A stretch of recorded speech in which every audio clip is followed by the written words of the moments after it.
एक लड़का था जो बिजनेस मीटिंग के लिए गया था और अब वहाँ का सारा काम ख़त्म करके आज इंडिया लौटा था।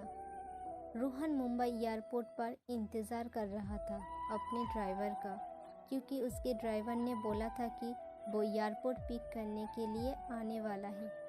काफ़ी टाइम हो गया था लेकिन वो नहीं आया और ना ही उसका कॉल लग रहा था। कुछ देर बाद रोहन का फ़ोन भी स्विच ऑफ हो गया क्योंकि चार्ज नहीं था। इंतज़ार करते करते बहुत टाइम हो गया था तो रोहन ने सोचा कि वो टैक्सी से ही चला जाए।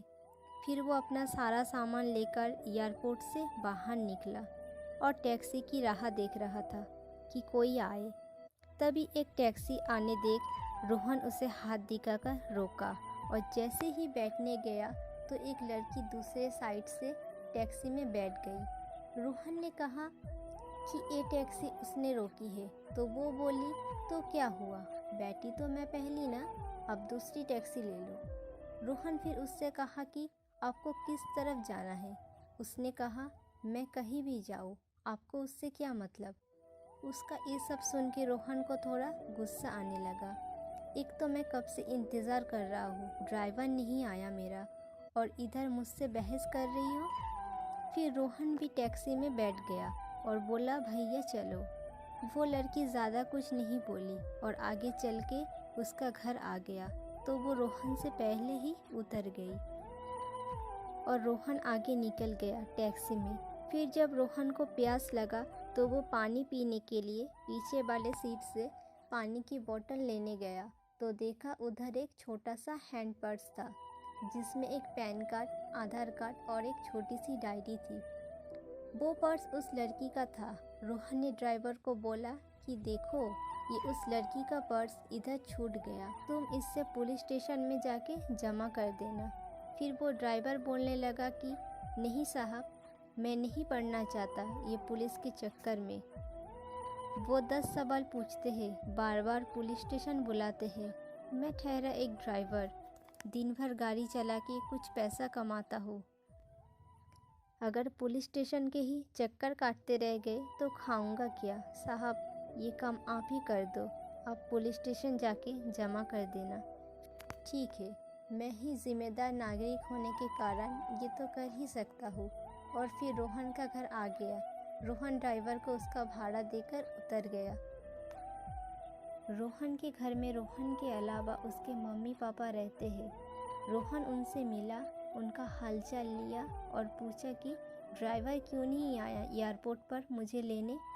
तो माँ ने बताया कि रास्ते में गाड़ी ख़राब हो गई तो उसने तुम्हें कॉल किया लेकिन तुम्हारा फ़ोन ऑफ था, तो उसने घर पर कॉल करके बताया कि वो गाड़ी ठीक करवाने के लिए जा रहा है। रोहन ने कहा ठीक है और अपने कमरे में चला गया आराम करने। जब रोहन शाम को सोकर उठा तो अपना कमरा ठीक करने में जुट गया, जो कि बहुत बिखरा हुआ था। तभी रोहन को उस लड़की का पर्स दिखा जो उससे गाड़ी में मिला था। रोहन ने उसे खोला तो उसमें डायरी था। उसे निकल के देखा, उसमें कुछ फ़ोन नंबर लिखे हुए थे। उसमें एक नाम था, नीतू। रोहन ने उस नंबर पर कॉल किया और उससे बोला कि मुझे एक पर्स मिला गाड़ी में जिसमें ये डायरी है, उसमें तुम्हारा नाम है और एक पैन कार्ड और आधार कार्ड भी है। उसने पूछा कि आधार कार्ड पर क्या नाम है। रोहन आधार कार्ड पर देखा और बोला अनीशा। तो सामने से वो लड़की बोली, हाँ, ये मेरी दोस्त का पर्स है, वो मुझे बोली थी कि उसका पर्स कहीं खो गया है, मैं उसे बता देती हूँ और आपका नंबर भी दे देती हूँ, वो आपको कल कॉल कर लेगी। फिर रोहन ने कहा ठीक है। थोड़ी देर बाद एक नंबर से कॉल आता है। फ़ोन उठाते ही सामने से एक लड़की बोलती है, मेरा पर्स आपके पास है। रोहन ने कहा, आप कौन। वही जिसका पर्स आपके पास है, जिसमें मेरा कुछ बहुत ज़रूरी सामान है। रोहन ने कहा, हाँ मेरे पास है, तुम उसे टैक्सी में भूल गई थी। वो बोली, हाँ, कल आप मुझे डेली कैफ में मिलकर उसे लौटा सकते हैं। मैंने कहा हाँ। वो थैंक यू बोलकर कॉल रख दी। अगले दिन रोहन कैफ़े गया उसका पर्स लौटाने के लिए। रोहन सही टाइम पर पहुंचा था लेकिन अनीशा लेट थी। रोहन रुका था उसके लिए। कुछ देर बाद वो आई। आज वो बिल्कुल अलग ही लग रही थी कल से। उसके लंबे घने बाल थे जो खुले हुए थे। उसने सफ़ेद और नीले रंग का सलवार कुर्ता पहना था। कानों में सुंदर सी झुमके थी।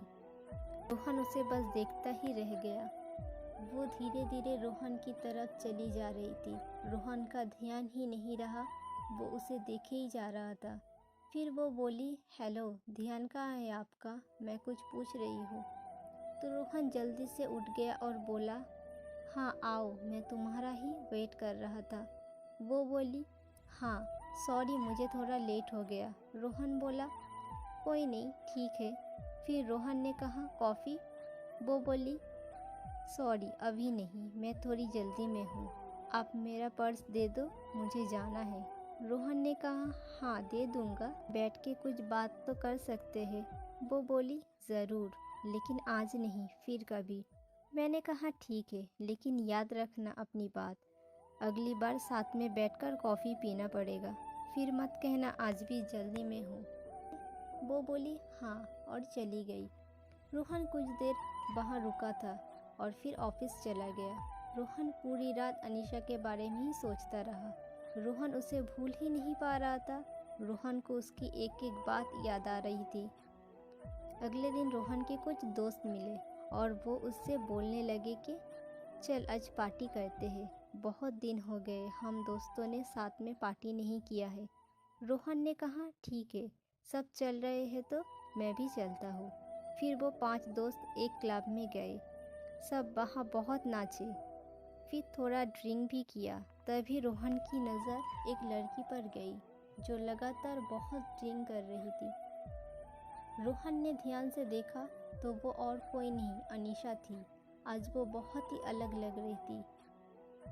कहाँ उस दिन जब वो रोहन से मिली थी तो सलवार कुर्ती में आई थी, और आज वो स्कर्ट शर्ट और टॉप में है और ड्रिंक कर रही है। रोहन तो बिल्कुल ही चौंक गया उसे देखकर। रोहन उसके पास जा ही रहा था उससे बात करने के लिए कि तब तक उसके दोस्त उसका हाथ पकड़कर डांस करने के लिए ले गए। रोहन की नज़र अनीशा पर ही थी, लेकिन थोड़ी ही देर में वो वहाँ से कहीं चली गई। फिर रोहन ने उसे क्लब में इधर उधर ढूंढा, लेकिन वो नहीं मिली। अगले दिन फिर रोहन उसी टाइम पर क्लब गया ताकि अगर वो आज आए तो वो उधर ही उससे पूछ लेगा। रोहन अंदर जाकर बैठकर उसके लिए वेट कर रहा था। फिर रोहन ने उसे कॉल किया। इस बार उसने कॉल उठाया। कॉल उठाते ही रोहन उससे पूछा, कहाँ हो तुम? वो बोली, क्यों, क्या हुआ? मैंने उससे बोला कि कल मैंने तुम्हें क्लब में देखा था, तुम हद से ज़्यादा ड्रिंक कर रही थी। क्या हुआ है? तुम्हें कोई किसी बात का टेंशन है क्या? वो बोली, नहीं, और कॉल कट कर दी। रोहन फिर उसे कॉल लगाया तो उसने कॉल नहीं उठाया। इस बार रोहन वहाँ से घर चला गया। घर आकर उसने अनीशा को मैसेज किया कि अगर तुम्हें कोई किसी बात का टेंशन है तो मुझे बता सकती हो। उसका कोई रिप्लाई नहीं आया। 2-3 दिन हो चुके थे, अभी तक अनीशा ने कुछ नहीं कहा था। रोहन फिर अनीशा को कॉल किया। उसने कॉल उठाया। रोहन ने बड़े आराम से बोला कि तुमने कुछ रिप्लाई नहीं दिया मेरे मैसेज का। वो चुप ही थी। रोहन ने फिर बोला, ऐसे चुप नहीं रहो, कुछ बोलो, कुछ परेशानी है तो बताओ, मैं तुम्हारी मदद कर सकता हूँ। फिर रोहन ने कहा, अच्छा चलो कल उसी कैफ़े में मिलो, तुम्हारा एक कॉफ़ी बाकी है मुझ पे। तो वो बोली, हाँ ठीक है, बोलकर कॉल रख दी। रोहन बड़ी बेचैनी से कॉल का इंतज़ार कर रहा था। अगले दिन वो सुबह सुबह उठा, अच्छे से तैयार होकर अनीशा से मिलने के लिए निकला। आज रोहन खुद टाइम से पहले आकर इंतज़ार कर रहा था। थोड़ी ही देर में अनीशा आई। वो बहुत सुंदर दिख रही थी। आज उसने जीन्स पैंट पहना था और बाल वैसे ही खुले थे। वो जैसे जैसे आगे आ रही थी, चल के उसके बाल उसके आंखों के तरफ आ रही थी। वो उन्हें ठीक करती हुई आ रही थी। वो आके रोहन के सामने वाले कुर्सी पर बैठ गई। वो शांत थी। रोहन ने पूछा, कॉफ़ी? वो हल्की सी मुस्कुराहट के साथ बोली, हाँ। रोहन ने वेटर को कॉफ़ी के लिए बोला और अनीशा से बोला, चलो अब बताओ क्या बात है जिससे तुम परेशान हो। पहले तो वो कुछ नहीं बोल रही थी। फिर रोहन ने कहा, बोलो कुछ। वो बोली कि मैं मुंबई में अकेला रहती हूँ, यहाँ मैं अपना करियर बनाने के लिए आई हूँ। ये बोलते बोलते वो चुप हो गई। मैंने कहा, हाँ आगे बोलो, इसमें क्या हुआ, ये तो अच्छी बात है, तुम अपने फ्यूचर के बारे में इतना ध्यान रखते हो। फिर वो बोली, लेकिन अब नहीं हो पा रहा है मेरा काम, मैं बिल्कुल ध्यान नहीं दे पा रहा हूँ। मुझे अपने बॉस से बहुत बार अब डांट सुननी पड़ती है और उसने तो ये तक कह दिया कि अगर ऐसा ही चलता रहा तो वो मुझे नौकरी से निकाल देगा। 2 महीने हो गए हैं मेरे इस बर्ताव से, मुझे रोज़ डांट सुननी पड़ती है। मैंने उससे पूछा, ऐसा क्या हो गया है कि तुम इतनी परेशान रह रही हो। वो चुप हो गई फिर से। फिर थोड़ी देर बाद बोली, मुझे कैंसर हो गया है। ये सुनकर रोहन घबरा गया। आगे वो बोलती रही, 2 महीने पहले मैंने चेकअप करवाया था तो डॉक्टर ने बोला कि मुझे कैंसर हो गया है, अभी 2nd स्टेज पर है। ये सुनकर मैं तब से परेशान रहती हूँ कि कैसे मैं सब करूँगी। मेरा इस दुनिया में कोई नहीं है, बचपन से ही मैं अनाथ हूँ। बस कुछ ऑफिस के दोस्त थे। मैं ये बात अपने ऑफिस में भी नहीं बता सकती कि अगर बॉस को पता चला तो वो मुझे कहीं नौकरी से ना निकाल दे। 3 महीने पहले ही मुझे प्रमोशन हुआ है, मुझे हेड ऑफ द डिपार्टमेंट बनाया है और ये सब हो गया। मैं अब क्या करूँ, कुछ समझ नहीं आ रहा है। ये सब सुनकर रोहन ने धीरे से उसका हाथ अपने हाथ में लिया और बोला, तुम अकेली नहीं हो, मैं तुम्हारे साथ हूँ। वो चुपचाप रोहन की ओर देखने लगी। रोहन ने कहा, हाँ तुम सही सुन रही हो, मैं तो उसी दिन से तुम्हें पसंद करने लगा था जिस दिन तुम अपना पर्स लेने के लिए मुझसे मिलने आई थी। ये सुनकर उसने अपना हाथ पीछे कर लिया। रोहन ने पूछा, क्या हुआ, हाथ क्यों हटा लिया तुमने। वो बोली, नहीं ये सब ठीक नहीं है, मेरी ज़िंदगी का कोई भरोसा नहीं है और मैं तुम्हें मेरी वजह से कोई परेशानी नहीं दे सकती। रोहन उसे प्यार से समझाया कि नहीं, तुम मुझे कोई परेशानी नहीं दे रही हो, मैं तुम्हारा ध्यान रखना चाहता हूँ, तुम्हें अपनी ज़िंदगी का हिस्सा बनाना चाहता हूँ। मैं हमेशा तुम्हारे साथ रहूँगा, कभी तुम्हें अकेला नहीं छोड़ूंगा। वो बोली, नहीं तुम समझो, कल का पता नहीं मैं रहूँ या ना रहूँ, तुम क्यों खुद को किसी की परेशानी में डाल रही हो। रोहन उसे बहुत समझाया लेकिन वो नहीं मानी और चली गई। रोहन उसके पीछे गया, उसका हाथ पकड़ के रोका और उससे कहा, तुम्हें कभी भी किसी की ज़रूरत हो तो मैं हमेशा तुम्हारे साथ रहूँगा। और फिर अनीशा चली गई। रोहन उसे रोज़ उसका हालचाल पूछता था, वो डॉक्टर के पास चेकअप के लिए गई कि नहीं, टाइम पर सब दवाइयाँ ले रही है कि नहीं। उस दिन के बाद रोहन ने कभी उसे अकेला नहीं महसूस होने दिया। रोहन उसे रोज़ फ़ोन करता था, उसका हाल पूछता था। 4 महीने हो चुके थे ऐसे बात करते करते। एक दिन शाम को फ़ोन पर बात करते करते अनीशा बेहोश हो गई। रोहन उसे पुकारता गया लेकिन वो कुछ नहीं बोल रही थी। रोहन तुरंत उसके घर जाने के लिए निकल गया। उधर पहुंचा तो देखा कि अनीशा के घर पर कोई नहीं था। फिर उसके पड़ोसियों से पूछा तो पता चला वो उसे अस्पताल लेकर गए हैं। मैं तुरंत अस्पताल पहुंचा और उसके बारे में पता किया और उसके रूम के तरफ गया। वहाँ 2-3 लोग खड़े थे जो अनीशा को अस्पताल लेकर आए थे। रोहन उनसे पूछा कि क्या हुआ अनीशा को, तो वो बोली कि अनीशा अपने घर में बेहोश होकर गिर गई थी। तो उसके घर का दरवाज़ा खुला था तो एक बच्चे का बॉल खेलते खेलते उसके घर में चला गया। तो हमने जाकर देखा वो बेहोश पड़ी थी। अनीशा अकेली रहती है तो हम उसे अस्पताल लेकर आए।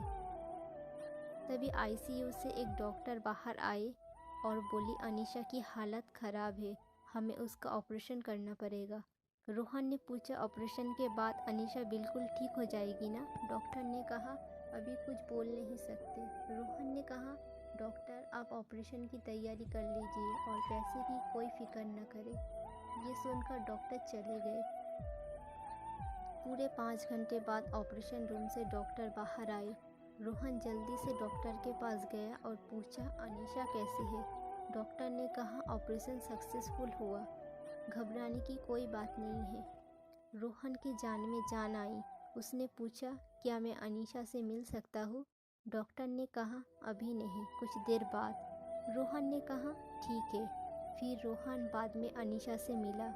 वो रोहन को देखकर रोने लगी। रोहन उसके पास बैठा था।